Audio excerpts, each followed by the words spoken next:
If you spent hundreds of dollars on a soundbar and it still sounds flat, muddy, or just plain disappointing, I have some bad news and some great news.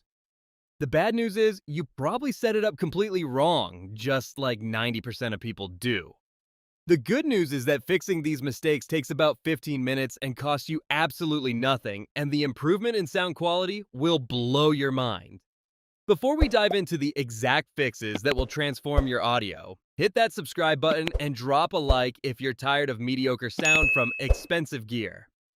Comment below and tell me which soundbar you're using right now and what specific problems you're dealing with, whether it's muffled dialogue, weak bass, or Atmos effects that just aren't working. The setup crisis nobody talks about. Here's a dirty secret the soundbar industry doesn't want you to know. Most people unbox their new soundbar, plug it in however seems easiest, and never touch the settings again. They stick it inside their TV cabinet because that's where there's a convenient shelf. They use whatever cable came in the box without thinking about it. They never run any calibration or adjust any settings because the remote has too many buttons and the manual is incomprehensible. Then they wonder why their $400 Sonos or Samsung soundbar sounds barely better than their old TV speakers. The frustrating part is that these expensive soundbars are actually capable of incredible sound, but only if you set them up correctly. It's like buying a sports car and never taking it out of first gear. You own the performance, you just haven't unlocked it yet. I've seen people transform their audio experience in minutes just by moving their soundbar a few inches and changing one cable. The difference isn't subtle, it's shocking. Let me walk you through the exact mistakes you're probably making right now and show you how to fix each one. By the end of this video, you'll understand why your soundbar has been underperforming and exactly what to do about it. The placement disaster, the number one mistake, and I see this in probably 8 out of 10 homes I visit, is putting the soundbar inside a TV cabinet. I get why people do this. It looks clean and organized, everything's contained in one piece of furniture, and you don't have to drill holes in your wall. But here's what's happening acoustically. Modern soundbars aren't just simple speakers pointing straight at you. They have side-firing drivers that bounce sound off your walls to create a wider soundstage. They have upward-firing drivers that reflect off your ceiling to create those overhead Dolby Atmos effects. When you stick a soundbar inside a cabinet, you're blocking all of those drivers with wood panels. Think of it like this. Imagine trying to have a conversation with someone while they're sitting inside a cardboard box. Their voice is muffled, you can't hear them clearly, and all the detail is lost. That's exactly what's happening to your soundbar's audio when it's trapped in a cabinet. The sound waves hit those wooden shelves and cabinet walls instead of traveling into your room. The bass gets muddy because it's trapped and reinforced in weird ways. The height effects completely disappear because the upward drivers are firing into a shelf 6 inches above them instead of bouncing off your ceiling. The fix is simple, but requires commitment. Get that soundbar out of the cabinet entirely. It needs to be in front of your TV stand or mounted on the wall, completely exposed with nothing blocking it on any side. If your soundbar has upward firing drivers for Atmos, and most modern ones do, the top surface must be completely clear. No decorations, no remote control sitting on top, nothing. Those upward drivers need a direct path to your ceiling. For the best sound, you want the soundbar centered directly below your TV at approximately ear level when you're sitting in your main viewing position. If you've wall-mounted your TV, mount the soundbar about 6 inches below it, angled slightly downward toward your seating area. Some people worry this looks messy or cluttered, but I promise you, the dramatic improvement in sound quality is worth any aesthetic compromise. Plus, most modern soundbars are sleek enough that they look intentional when properly mounted. The subwoofer placement mystery.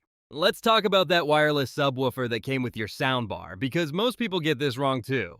The common thinking is to hide the subwoofer somewhere out of sight, maybe tucked behind the couch or shoved in a far corner. After all, bass is omnidirectional, right? You can't tell where it's coming from, so placement doesn't matter. Wrong. While it's true that deep bass is hard to localize, subwoofer placement dramatically affects how even and powerful that bass sounds in your room. Room acoustics create what are called standing waves and bass modes. Certain frequencies will boom too loud in some spots and disappear completely in others, depending on your room's dimensions and the subwoofer position. If you've ever noticed that bass sounds muddy or uneven, or that certain movie explosions hit hard while others feel weak, room modes are probably the culprit. The general rule is to place your wireless subwoofer on the floor near a wall, ideally in a front corner of your room or along the same wall as your TV. Corners naturally amplify bass through boundary reinforcement, giving you more output from the same subwoofer. However, too much corner placement can make bass boomy and distorted. The best approach is experimentation. Place your subwoofer in your main listening position, then crawl around the perimeter of your room, listening for where the bass sounds tightest and most even. That's where your subwoofer should go. Keep the subwoofer away from cabinets and furniture that can vibrate and rattle. Nothing ruins immersion like a rattling shelf during an action scene. Make sure there's some breathing room around the subwoofer port if it has one, and resist the temptation to crank the subwoofer level all the way up. More isn't better, balance is better. The cable connection catastrophe. Here's where things get technical, but stay with me because this might be the single most important fix. Most soundbars come with multiple cable options: HDMI, optical, and sometimes auxiliary. Many people grab the optical cable because it's labeled digital and sounds high-tech, or because their TV has an optical output that's easy to find. Big mistake. Optical cables, also called Toslink, have a major limitation. They don't have enough bandwidth to carry modern high-quality audio formats. When you use an optical connection, you're limited to compressed Dolby Digital and DTS.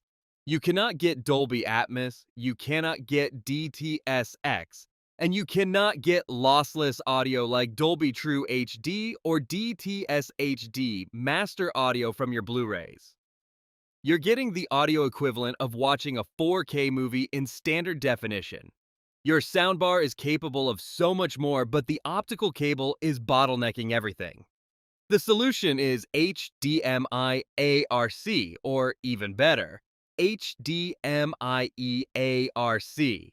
ARC stands for Audio Return Channel, and it's a feature built into most TVS and soundbars from the last 5 years.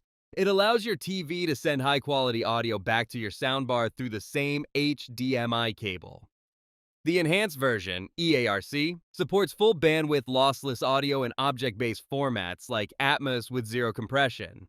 Here's how to set it up correctly. Look at your TV's HDMI ports and find the one labeled ARC or eARC. Usually, HDMI1 or the last port. Connect an HDMI cable from that port to your soundbar's HDMI ARC port. Make sure you're using a high-speed HDMI cable, preferably one certified for HDMI 2.1 if you want eARC. Those cheap cables from 10 years ago might not cut it. Once connected, go into your TV settings and enable HDMI-ECEC, which might be called different things depending on brand. Samsung calls it AnyNet Plus, LG calls it Simplink, Sony calls it Bravia Sync. This allows your TV and soundbar to communicate so your TV remote can control soundbar volume. On Sony TVS specifically, you'll also need to enable enhanced HDMI format in the settings for each HDMI port to get full eARC bandwidth. Then, and this is crucial, go into your TV's audio settings and change the audio output from PCM to bitstream or pass-through. PCM forces your TV to decode everything into basic stereo, throwing away all the Atmos and surround information. Bitstream sends the raw audio signal to your soundbar, letting it do the decoding and processing. This single setting change can transform muddy stereo into full immersive surround sound. The settings nobody ever touches.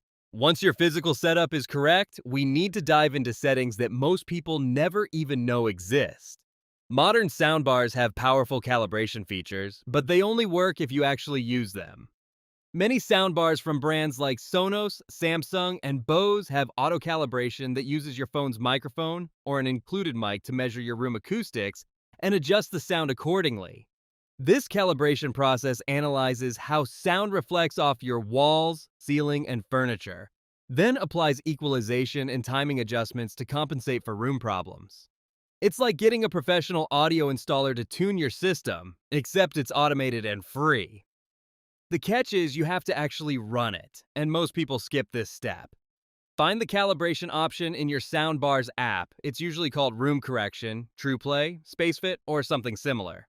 Make sure the room is quiet, no TV playing, no one talking, no air conditioning running.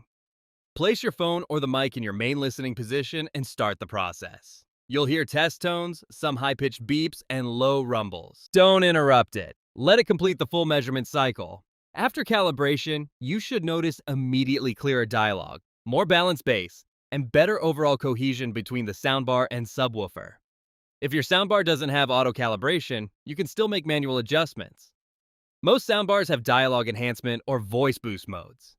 Enable this if you struggle to hear conversations in movies and TV shows. It lifts the center channel frequencies where speech lives, making words more intelligible without cranking the overall volume. Night mode is another underused feature that's perfect for late night viewing.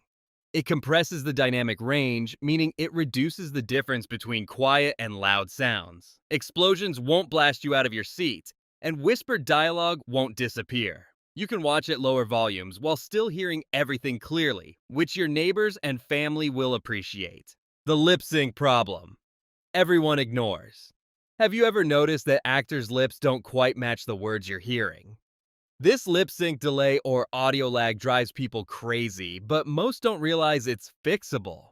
The issue happens because modern TVs process video, and that processing takes time.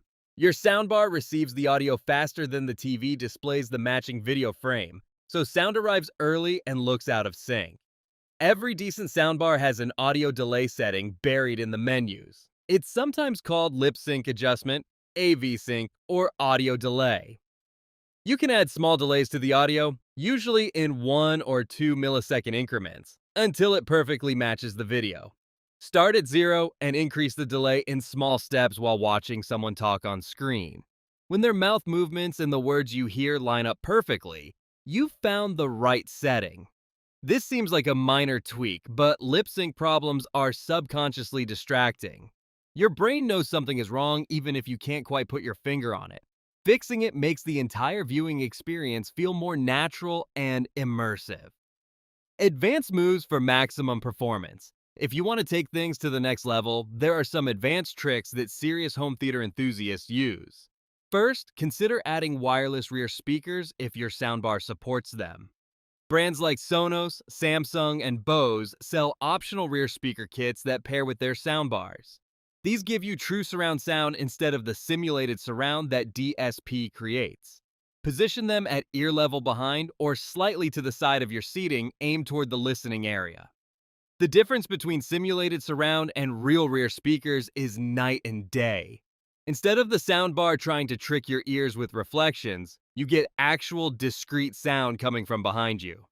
Ambient effects like rain, crowd noise, or aircraft flybys become genuinely immersive instead of vaguely directional. Room acoustics matter more than people realize. If you have a room with hardwood floors, bare walls, and lots of glass, you have an echo chamber that no soundbar can fully compensate for. Consider adding a rug in front of your seating area, some curtains on windows, or even acoustic panels on the wall behind your TV. These simple additions absorb reflections and clean up the sound dramatically. You don't need to turn your living room into a recording studio, but a few soft surfaces make a measurable difference. For Dolby Atmos specifically, understand that not all Atmos is created equal. Soundbars with real upward-firing drivers physically bounce sound off your ceiling to create height effects. Soundbars advertising virtual Atmos use DSP processing to simulate height without physical drivers. Real is always better, but it only works if you have a relatively low, flat ceiling. If your ceiling is vaulted, angled, or higher than about 9 feet, the reflections won't work properly and you might not notice much difference. Firmware updates and ongoing maintenance. One final thing that almost nobody does, but absolutely should, is keeping your soundbar's firmware updated. Manufacturers regularly release updates that fix bugs, improve compatibility with new TV models, and sometimes even add new features or enhance sound quality. These updates don't install automatically in most cases. You have to manually check for them in the Soundbars app or settings menu. Set a reminder to check for firmware updates every few months. It takes 5 minutes and can solve random issues like HDMI handshake failures, connectivity drops, or weird audio glitches that you thought you just had to live with. I've seen firmware updates fix chronic problems that people were ready to return their soundbars over. Also, periodically revisit your settings. TV manufacturers push software updates too, and sometimes these reset audio settings back to defaults. If your sound suddenly seems off after a TV update, check that your audio output is still set to bitstream and not PCM. These little checks prevent frustrating backsliding. Why these fixes matter so much. The reason all of this matters is simple. You invested good money in a soundbar because you wanted better sound than your TV speakers. You wanted to hear movie dialogue clearly, feel the impact of action scenes, and experience music with depth and clarity. But if you set it up wrong, you're wasting that investment. You're getting maybe 30 or 40% of the performance you paid for. The fixes I've outlined don't require any special tools, technical expertise, or additional spending. They're just knowledge, understanding how soundbars actually work, and setting them up to perform at their peak. It's the difference between owning a tool and knowing how to use it properly. Most people never make that leap, which is why they stay frustrated with underwhelming sound. Setting up a soundbar correctly transforms it from a marginal upgrade over TV speakers into a genuinely impressive home theater experience. Moving it out of that cabinet, switching to HDMI ARC, running calibration, adjusting settings, and fine-tuning placement unlocks performance you didn't know you had. These aren't optional tweaks for obsessive audiophiles. They're essential steps that every soundbar owner should take, but most never do. The beauty is that these fixes compound. Better placement improves clarity. Better cables enable higher quality audio formats. Calibration optimizes for your specific room. Proper settings fine-tune the final output. Each fix makes the others work better, and together they create a night and day difference that you'll hear immediately.